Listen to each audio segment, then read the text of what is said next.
Welcome back, students. Now this is the third video on Lost Spring. My acquaintance with the barefoot ragpickers leads me to Seema Puri, a place on the periphery of Delhi, yet miles away from it. Now these ragpickers belonged to the slum area named Seema Puri. On the periphery of Delhi means on the outskirts of Delhi. Delhi in the center and around Delhi, outskirts of Delhi, was this place named Seema Puri. Those who live here are squatters who came from Bangladesh back in 1971. So most of the dwellers, most of the residents of the slum area, Seema Puri, came from Bangladesh in 1971. Sahib's family is among them. Seema Puri was then a wilderness. It was not a developed area that time. It still is, but it is no longer empty. In structures of mud with roofs of tin and tarpaulin, devoid of sewage, drainage or running water, live 10,000 ragpickers. Beautiful description of slum area. Anis Jung says that 10,000 ragpickers live in the structures of mud with roofs of tin and tarpaulin, devoid of sewage, drainage or running water. They had lived here for more than 30 years without an identity, without permits, but with ration cards that get their names on voters' lists and enable them to buy grain. So they had ration card in their names and they were eligible to give votes, but they did not have any identity of their own. If at the end of the day, we can feed our families and go to bed without an aching stomach, we would rather live here than in fields that gave us no grain. So this is the need of the hour. This is the need of the slum dwellers of Seema Puri.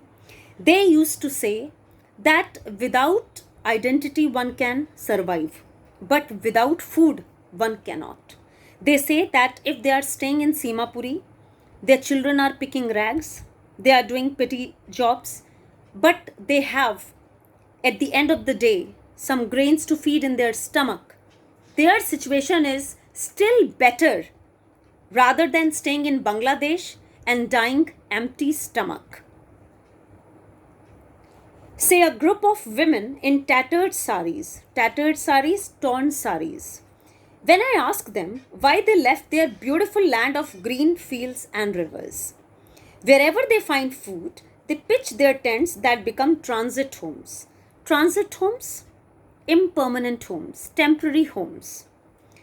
Children grow up in them, becoming partners in survival. And the condition of children really is very poor, pathetic. And we feel sad at heart because it was not their fault to have born to these parents, but still they have to share that pain and poverty. And survival in Seema Puri means rag picking. So the profession of the people in Seema Puri was rag picking. Through the years, it has acquired the proportions of a fine art. Garbage to them is gold. This line is to be underlined. Please just remember that garbage is equivalent to gold to the dwellers of Seema Puri. It is their daily bread, a roof over their heads, even if it is a leaking roof. But for a child, it is even more. So for slum dwellers of Seema Puri, garbage is gold because it is the only source of their survival. But for children, it is more. Let's see how.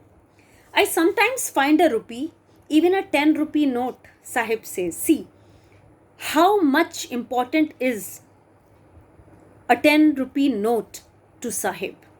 His eyes lighting up. When you can find a silver coin in a heap of garbage, you don't stop scrounging, for there is hope of finding more. It seems that for children, garbage has a meaning different from what it means to their parents. For the children, it is wrapped in wonder. For the elders, it is a means of survival.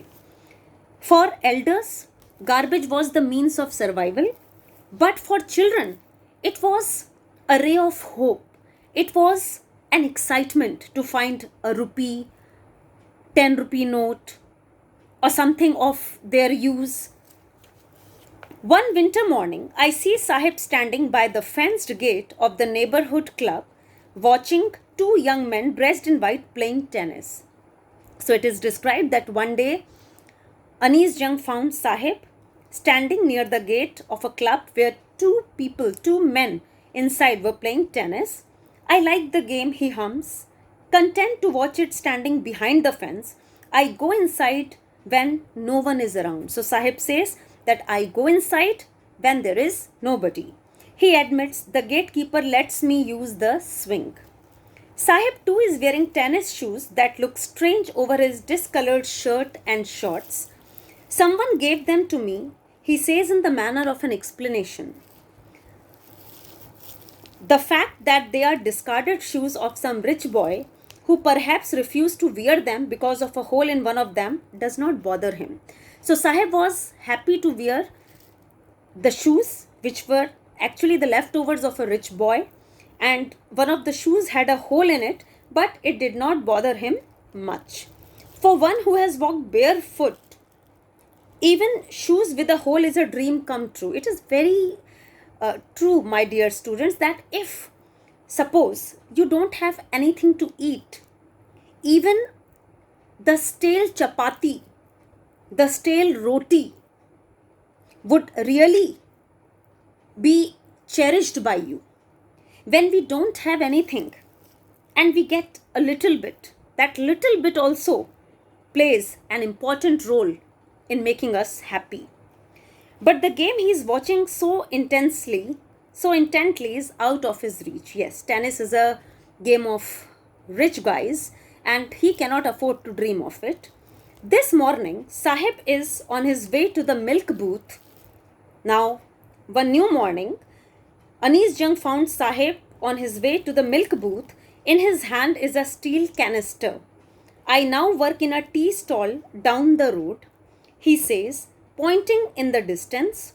I am paid 800 rupees and all my meals. So he had started working in some tea stall where he used to get 800 rupees per month and meals. Does he like the job? I ask. His face, I see, has lost the carefree look. The steel canister seems heavier than the plastic bag he would carry so lightly over his shoulder. The bag was his. The canister belongs to the man who owns the tea shop. Sahib is no longer his own master. And this explains the thing.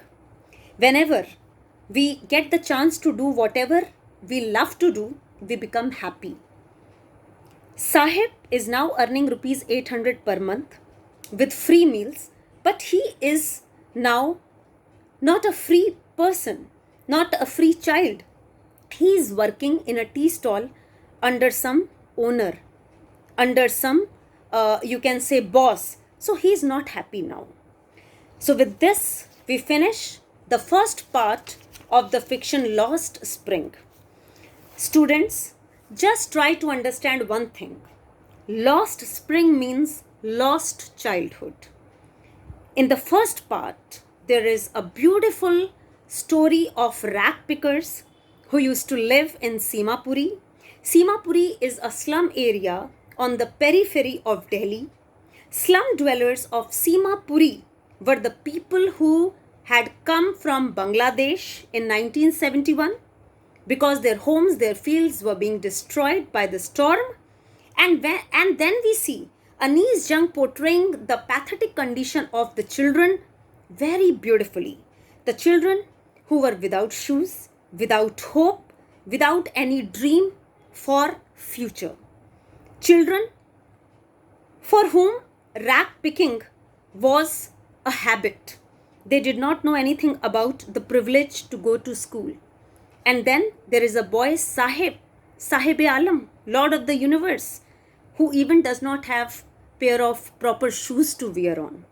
And still, he feels quite happy to work as rag picker rather than to work under someone in the tea stall. But situation remains pathetic and we feel very sad about it. Thank you. First part is over. Hope you must have understood the first part of the chapter, The Lost Spring by Anis Jung.